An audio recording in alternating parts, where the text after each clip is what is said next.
Hey guys, welcome to the Fox and Burger podcast, where we bring you closer to the Asian side of the furry fandom. I'm your co-host Fox.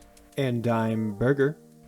And for today, we're going to yet another country that we've never been to before, but that we always wanted to go to, the land of the rising sun, Japan. Joining us today is Luca, a staff member from JMoF who works in public relations and translation. Luca has been in the fandom since 2006 and has been working with JMoF since 2015. We're finally here in Japan. We're happy to be here, especially after the long hiatus after our panel. So let's please give Luca a big awoo. Hello everyone, and thanks for inviting me. Yeah, very nice to have you. I think I'm trying to remember. The first time I met you was JMoF 2018, and yeah, I think it was JMoF 2018. That was back in January, I think it was, and yeah, I think you introduced me to Krisuke at the time. That was my first JMoF. That was actually my first time in Japan entirely. And then I know that we've been kind of keeping in contact ever since. And so I think you immediately came to mind for a person to interview about JMoF in Japan. So thank you so much for being on the show. It's 3 or 4 years ago. Time flies. Okay, so briefly tell us about your persona and how you joined the fandom. Yeah, okay. If I have to choose one, primal persona is a white antler bunny. Mm-hmm. It's originated from my first fursuit made by myself.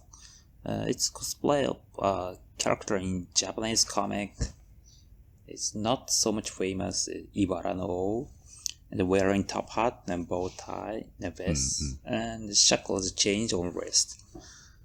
Well, later I came to identify myself as a more stronger. However, he's not the only one. I often wear other fursuits, and I feel have a more fluid identity.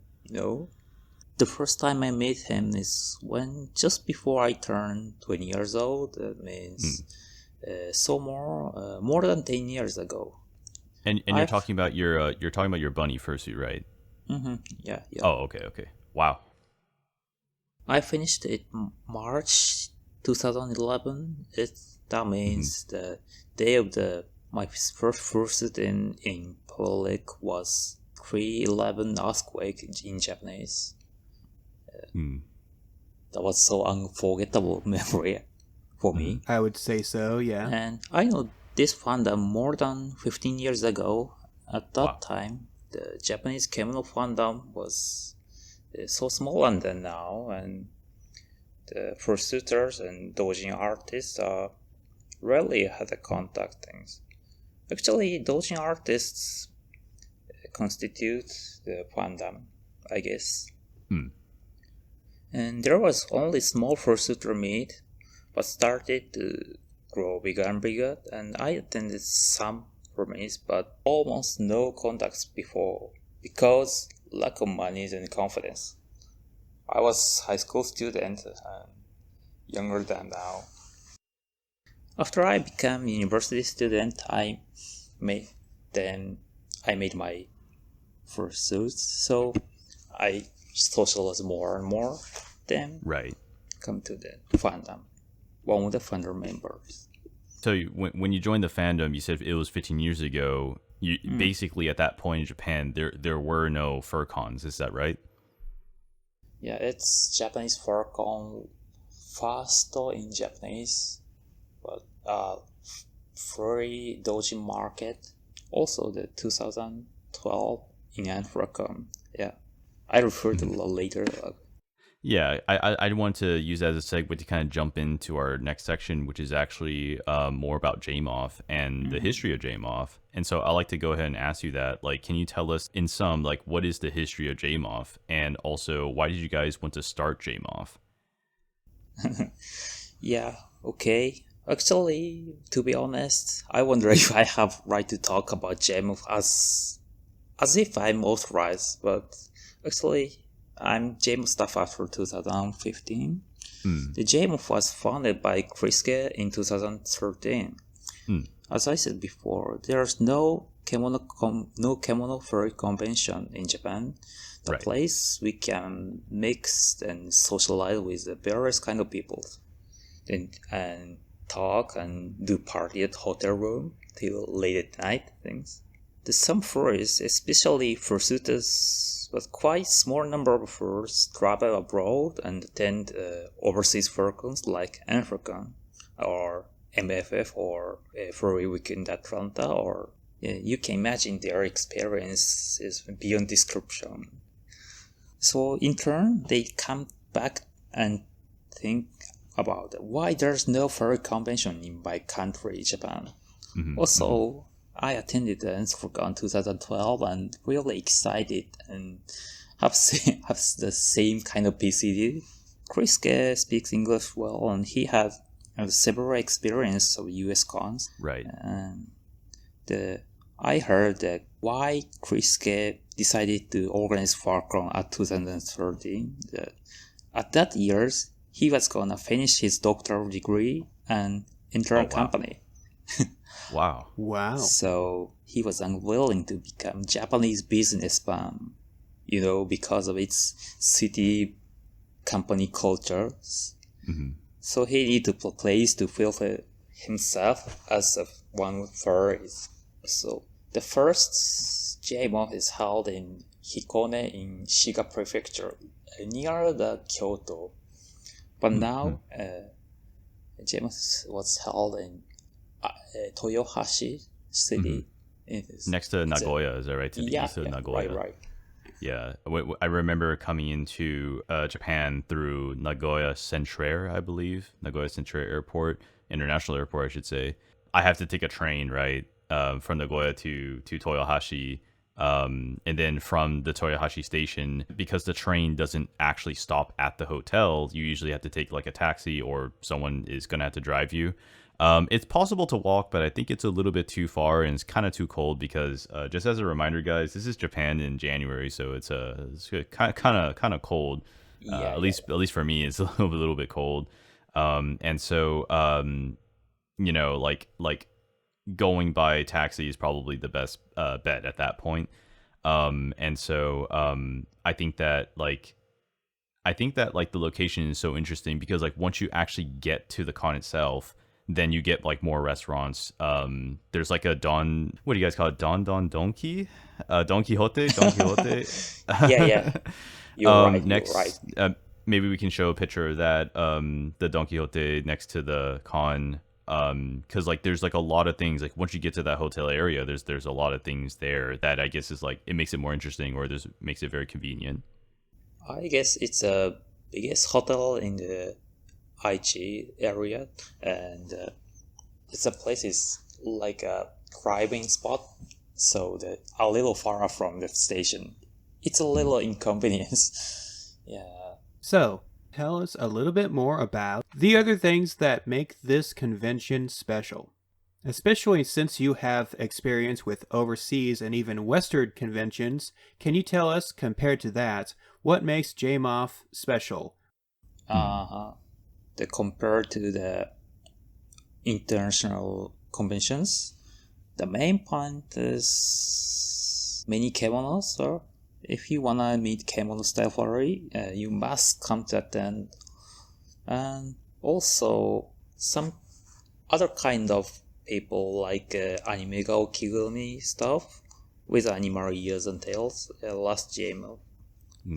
Besides, we often said that the Dead Dog Party was a wonderful. It shows how we love the drinking and socializing. Absolutely. Yeah.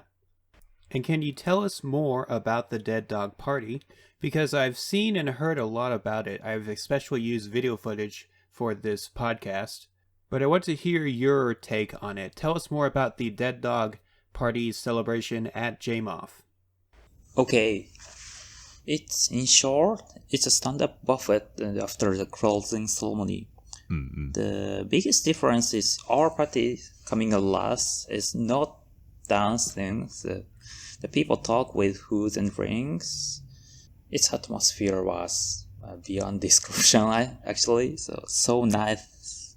Sadly, next JMoF canceled due to the preventing COVID-19 infections. Oh yeah, I I'm didn't think sad. about that. That's yeah. Right. Wow. The fact shows that we love the kind of party things. In Japanese, it was said uchiage things. Also, we means not only Japanese but also Asian people, I guess. I cannot forget how excited Taiwanese first on the, of course, the Jam of Dead Dog or the Thai Tales or other Asian cons. Taiwanese people are really excited about that kind of uchiage things. Yeah, I remember again, I went to JMoF in 2018, and I was talking to some of the Japanese furs at JMoF 2018, and yeah, they partied pretty hard. They partied just as hard as the Japanese furs. I remember a lot of red faces were everywhere, a lot of Asian blush. I'm not sure if I got too wasted at that time because I had a morning flight that Monday. So the con ends on Sunday, right? So come Monday morning, I actually need to leave. And I remember I had to wake up at 4 a.m. To catch my flight, which was at like 8 or 9, I think. And I'm like, wow, I cannot believe I'm doing this, but I'm doing this. But no, like I remember, like maybe if I can find some pictures, I would love to show you guys like the drinks and everything. And I remember there's like a little corner of the room. Isn't there a corner where there's like a photographer and he takes up like a bunch of pictures? And so everyone was doing like a giant kanpai towards that little corner. It's like in the top left corner or whatever of the room. I think I've got a picture or a video of that I can share. And everyone's like raising their glasses. I guess, to say kanpai and everything. I like a good drink. I like a good atmosphere. And so being in a room where there's like this merriment, there's this happiness, there's this sort of like, you know what, like we're here to party, we're here to have fun. I think it's such an amazing thing. I've never seen anything like it. Yeah, I think that's really good to capture on camera or on video, just to show people, the camaraderie and all the exciting moments that happened that night. I would even go so far as to say that I think the Dead Dog Party is my favorite part of JMoF, I think. And so I like to kind of turn the question over to Luca, though. You've been to several JMoFs. I believe you mentioned you've been to every single JMoF, if I'm not mistaken. And out of all those years, like what would you say is your favorite thing about JMoF? Like, is it a certain event? Is it the atmosphere? I'm really curious to know. Mm-hmm. Yeah, difficult to choose things. Of course, I have many unforgettable memories with the dogs, but yeah, especially in recent years because I'm engaged in stuff in working. But my favorite is the performances and videos on stage things.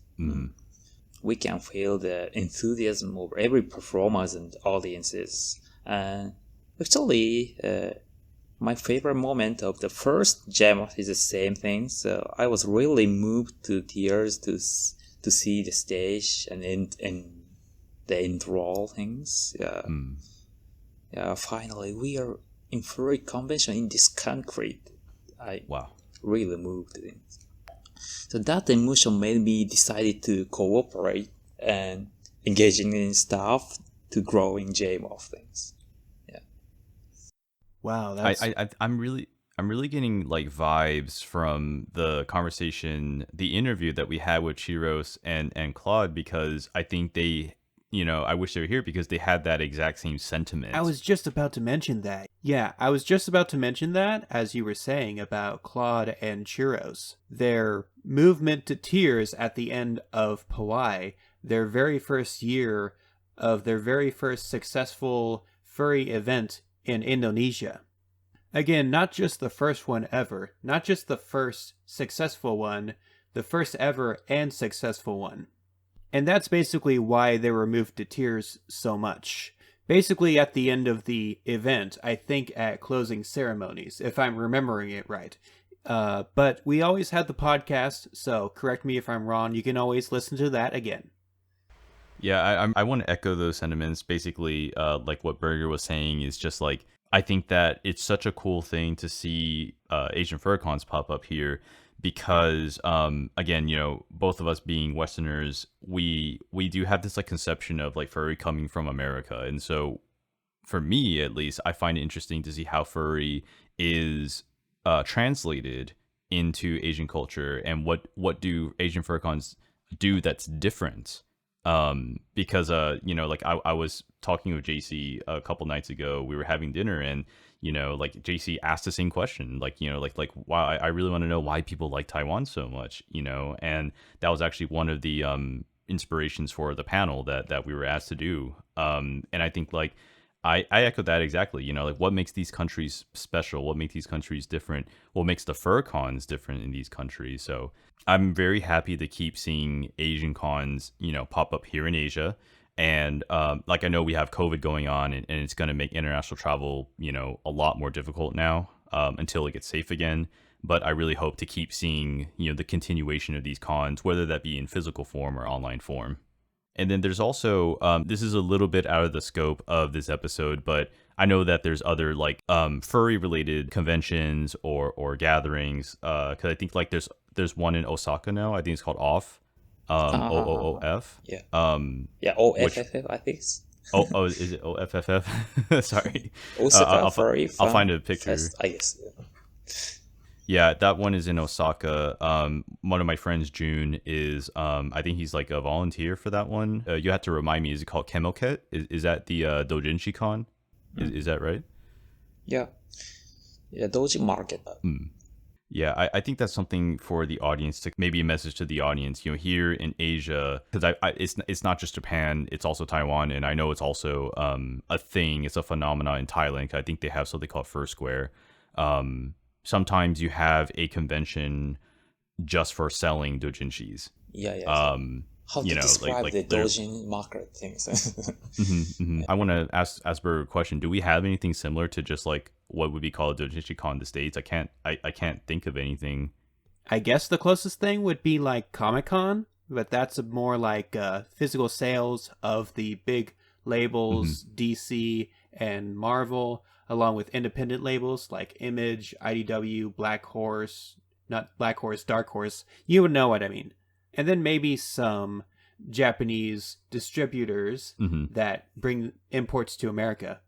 But never someone physically selling their own comics themselves that they drew themselves and colored and pressed themselves. I don't really think that's a thing in the States. Yeah, I don't think in the States there is like just a market for comics. Because that's what doujinshi cons are. Like they just primarily sell comics. I mean, they might sell other products. They might sell arts and crafts. But when you walk into a doujinshi con, maybe we can flash some pictures if we're allowed to, depending on the content. But and you enter a doujinshi con, you just see like a wave of comics, just waves and waves of comics, and people like walking around. It's usually pretty crowded actually, and people just walking through different, you know, the different aisles and the different lanes, looking and buying what they want. And like here in Taiwan, we have doujinshi cons, but then there's also a furry doujinshi con called Furry Mosa. Yeah, Furry Mosa. That's what it is. Okay. I think that's towards the end of the year. Let's say like October, maybe September. I'm not sure if they're held this year. They might have got postponed, maybe due to COVID. Just like in Furry, you know, like they were going to have a physical con, but because of COVID, they switched to an online con. So I'm assuming that's kind of what happened to Furry Mosa. Maybe they just decided to postpone it entirely. But anyway, I think we've been talking a lot about the conventions, but I think we should go ahead and move on to how the fandom is. How is the fandom like itself in Japan? And so this is a question I'm actually like, I'm always so curious about. I guess I'm really, really fascinated about Japanese culture, and for Japanese furries by extension. And so my first question here is, how would you describe Japanese furries overall? Because I think like there's this kind of like conception that they're like shy, I suppose, or introverted. But like, what do you think? Well, maybe a little shy compared to overseas furs, but that depends on people. A little becoming or certainly, I guess it might be affected by like Chinese or Taiwanese people. I guess they are so they seem to be quite open. How would you describe yourself then? Like, do you think you're a shy person? Because I don't think I ever got to ask you that question. Well, for me, so I'm a little shy. Things compared to my friends, not so much too shy. Well, I'm not sure actually. I guess I have a follow-up question there. Do you think like having the ability to speak English, or at least speak English to some degree, do you think that makes you more open? Yeah, that's so interesting question. Actually, my ability can to socialize in the overseas friends. So in that sense, the ability makes me a little openly or widen my world things. Yeah. Mm-hmm. So, on a slightly different topic, let's focus on the general Japanese public and how they view furries, specifically fursuiters and all sorts of furry costumes. Do they consider it part of cosplay or anime or the mascot culture? Basically, when they see a furry costume, what is going on inside of their head? Tell us more about that. Yeah, I think so. That generally, furries are not so much well known as overseas, I guess. They may think we cosplay or something else. In Japan, we have many mascots, like the company stuff, local stuff, and more. It's called the Yurukyara things. It's quite popular things. Also, the character show and greeting for Charles, like the Disneyland things or some theme park, and also so popular things. Also, the cosplay events are becoming more and more. So, it's likely that they think we must be any kind of them, and it's a little easier to explain that who are you then are we doing cosplay things. It's easy to understand. Yeah, I feel like it's a little bit easier to explain over in Japan, Taiwan, other parts of East and Southeast Asia, just because it's more prominent and comes from a more local culture rather than in the West where it's been more imported because of anime. It is becoming more popular due to geek fandoms having a rise in presence because of the internet growing and continually getting better and more visible. But, and this has been a question that we have discussed with others on this podcast before, do you need permission or a permit or something to go out and fursuit somewhere without getting in trouble? Well, actually, I think no permission needed. Go fursuiting outside with handlers. Yeah, sometimes it's seen as a little inadequate, but almost was not illegal things. So would you say that the chance of getting in trouble is low? Like if you were to go to a mall and you wear a fursuit, would you say there's a high chance of getting in trouble or a low chance? I guess with handlers it's low chance to traveling, but solo suiting I'm not sure.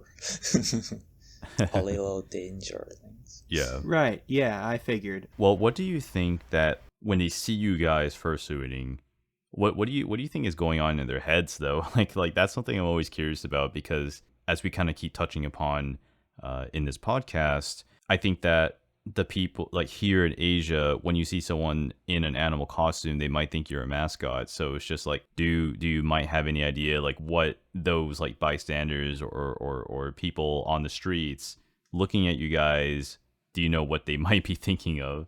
Well, yeah, that kind of strange, doing strange things, but rare to say what are you doing? So it's just a C, just a C thing. Yeah. So how about let's say you do have a bystander and they ask you like what you are doing, and you do want to explain to them like that you are a furry.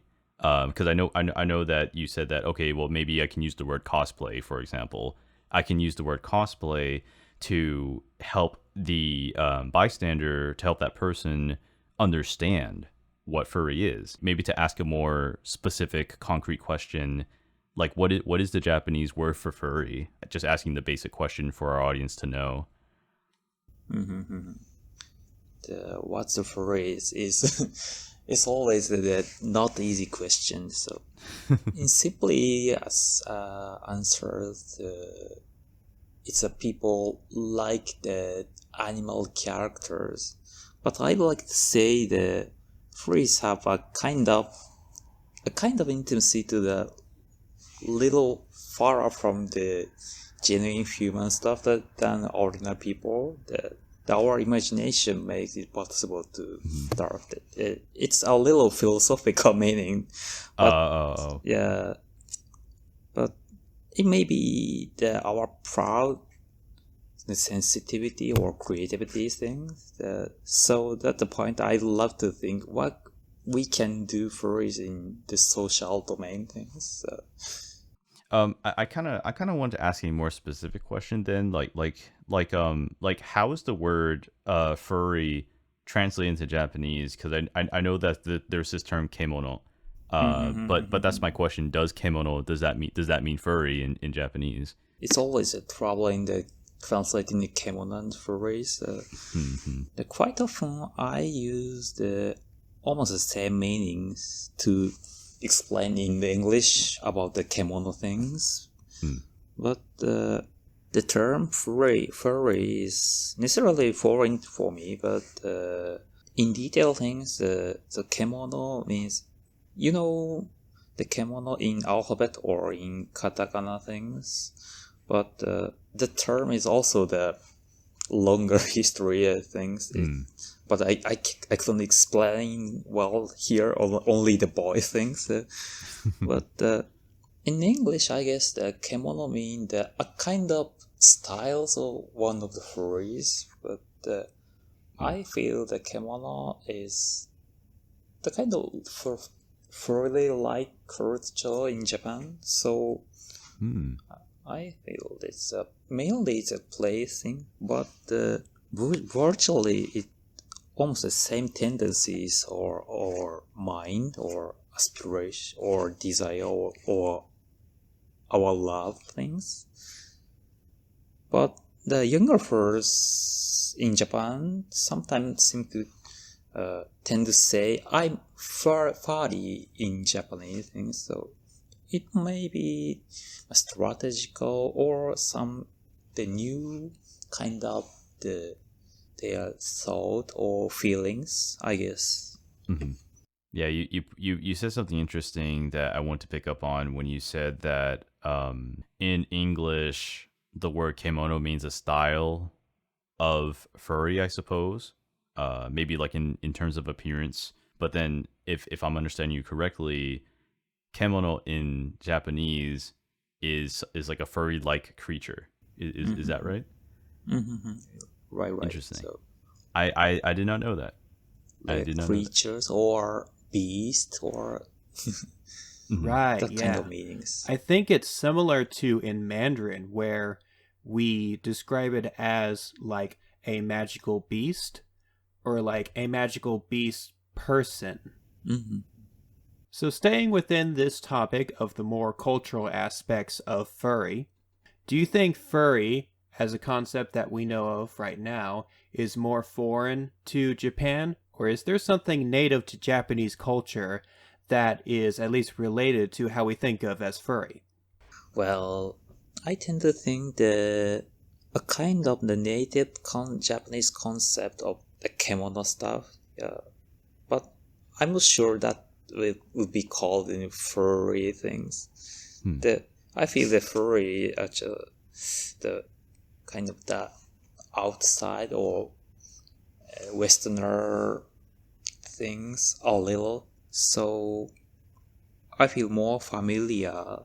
That kind of just a feeling, but kind of kimono, like quite often our traditional the cultural things for the animal things, like yaoyorozu or choju giga or and so on.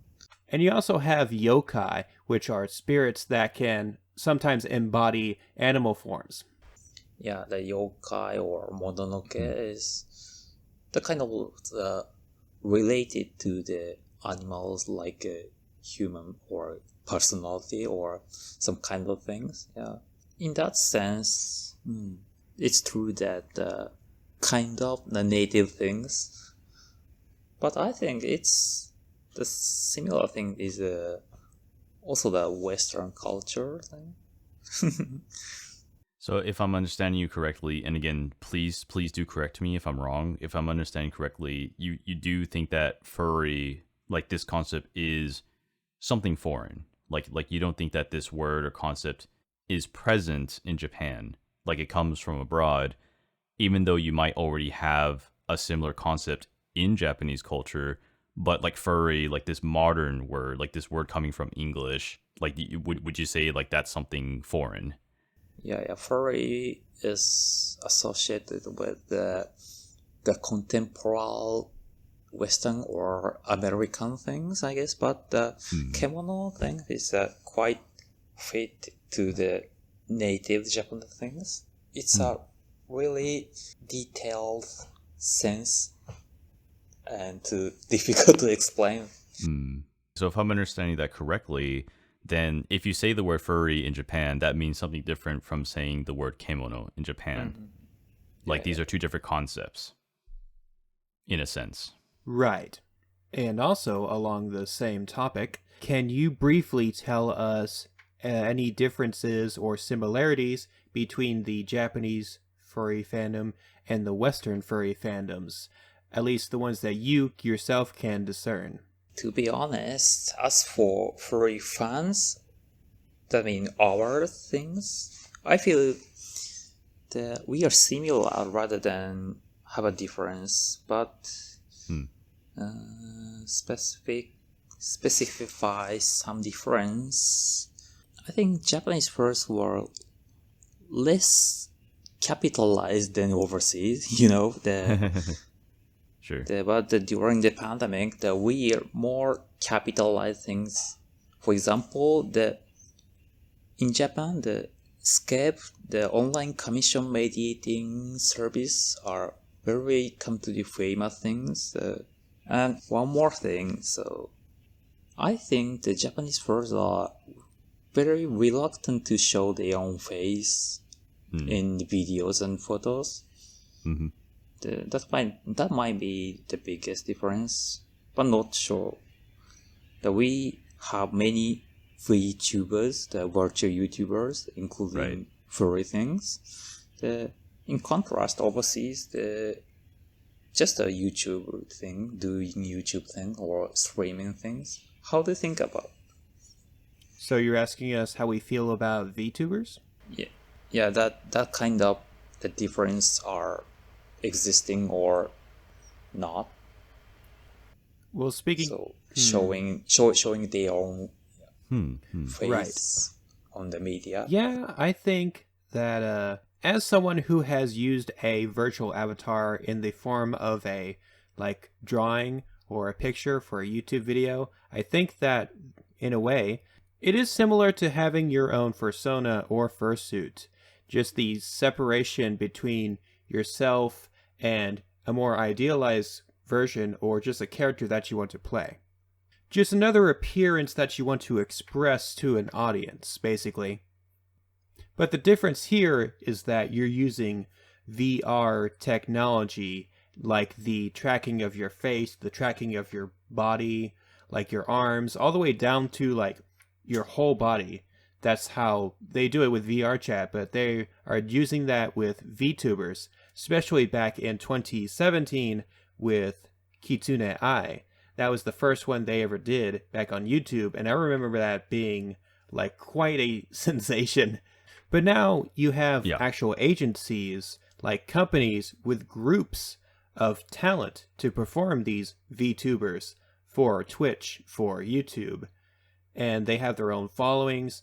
They have their own dedicated fan bases for just that one girl or guy VTuber. And these are hired talents, by the way. These are people that audition to be a part of this phenomenon. Mm-hmm. And what year was that? 2017, I think. Oh, okay, gotcha. And now, since then, you also have independent VTubers, ones that are not part of like HoloLive or VShojo or whoever. And they either make the rigs themselves or they commission someone and then they use that. It's basically exploded at this point. So I have something I want to add on to that then, because we are talking about similarities and differences, right? And if I'm understanding Luca's question correctly, he's saying like, well, what about VTubers? Do you find is there something similar there with like the Western furry fandom? And I myself kind of perceive VTubing as something from Asia, as something most likely from Japan, where it originally comes from, if I'm not mistaken. I don't actually know too much about it. I'm not a VTuber. Shout out to Pukan though. That guy is he's a VTuber. That guy's like a full-time VTuber. If you guys haven't checked out his content, and I think Kyochi's trying to do more of that stuff nowadays as well. So shout out to those guys. I don't know very many Western VTubers. It could be because of my lack of experience or my lack of like contact with Western VTubers.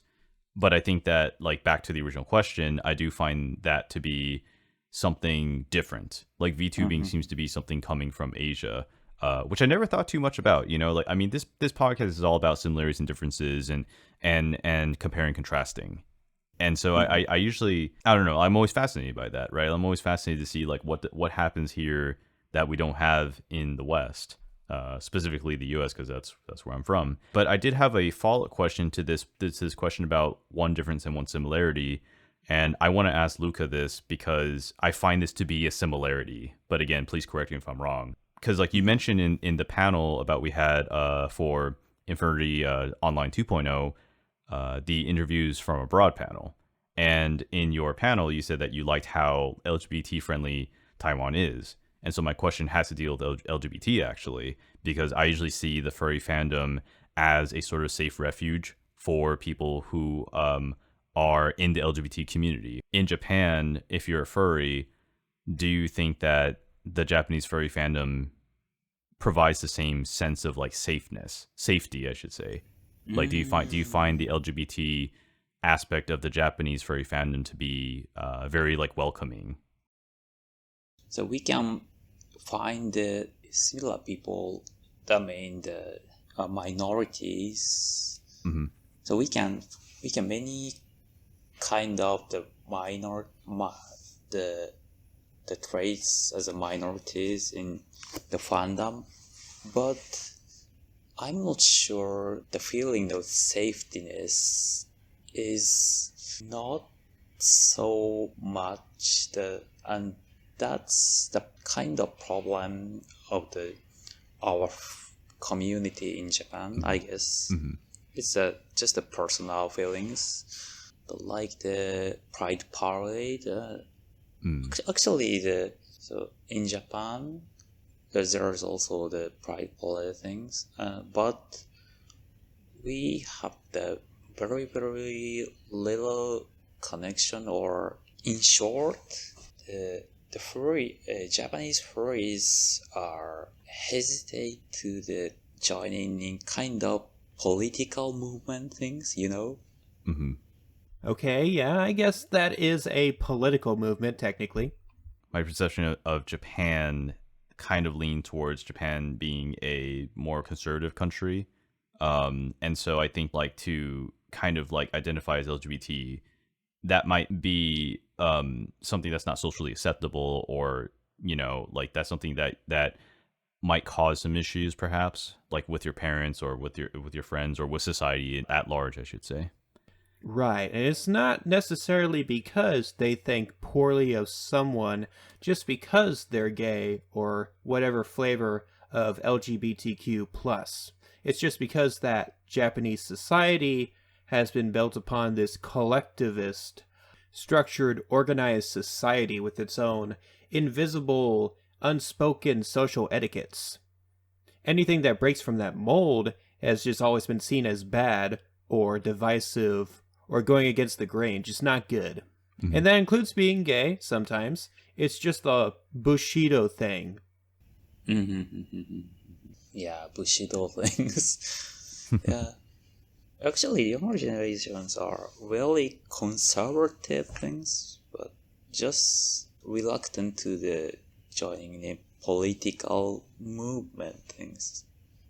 Okay. Like, And while I really want to continue this conversation, going deeper into Japanese culture, that might be something that we do in the future, of course. We do need to wrap up here. And so my last question actually goes back to JMoF. And this is kind of a standard question of ours. Where do you see JMoF in, let's say, 5 years? Is there anything new you would like to add to JMoF? Certain activities, or perhaps finding a new hotel, changing location, because I know a lot of people keep complaining about the hotel situation. So I just want to know, like if you're okay with sharing a little bit of that, I'd like to hear like where do you see JMoF in 5 years? yeah, it's not easy to forecast a new future things, but the hotel Sure. capacity is, yeah, actually the one big problem for us. But the policy things that we are focusing having more communication with the local people or local stuff around Toyohashi things. So that means the location change should be the far future thing. Also, the kind of activity things, yeah, that now the JMoF have the VR things, our staff have the great enthusiasm about the VR things. So then VR JMoF succeeded times and times last year, and we started the 2020, the January thing. That means before the pandemic. So that might be our feature in near the future thing. Yeah, the VR chat world looks nice. If I'm not mistaken, there's an official what's it called? Loisir Hotel. There's an official Loisir Hotel VR chat world. Yeah. Is that correct? Yeah. I know CT loves VR chat. I think I saw him in there a few times. Yeah, it's a really good, well made world. It really reminds me of like the Infernity world, because that one was really well done as well. The Furong Hotel, they made a well, I don't think scale model is the right word, but they basically modeled the world in VR chat, and it's pretty faithful, I would say. Yeah. Yeah, I think the Furon Hotel is not next to the sandy beaches. Now, unfortunately, our time is almost up for this episode of the podcast, but we still have some time for you to give a social media shout out. Go ahead and give us your social media handles, whether for you or for JMoF. It could be Facebook, Twitter, anything you want. Well, as for JMoF stuff, so you can see our website and the Twitter thing, the JMoF_EN or Japan Meeting of Furries in searching things. And as for me, my Twitter account is MANGLUCA Mangluca. You can find me. Alright, good. So we learned a lot about the Japanese furry fandom and about its big conventions. You have JMoF, you have CamelCat, you have OFF in Osaka. We learned about some differences between the Western and Japanese fandoms. We learned about how they can easily get away with public viewings and appearances without a permit. And yeah, that's about it. So yeah, thank you so much for being on this podcast. Arigatou gozaimasu. Arigatou gozaimasu. Thank you. Thank you for listening. And this has been the Fox and Burger podcast with me, Burger. And I'm the Matcha Fox. and we will see you in the next episode. Bye bye.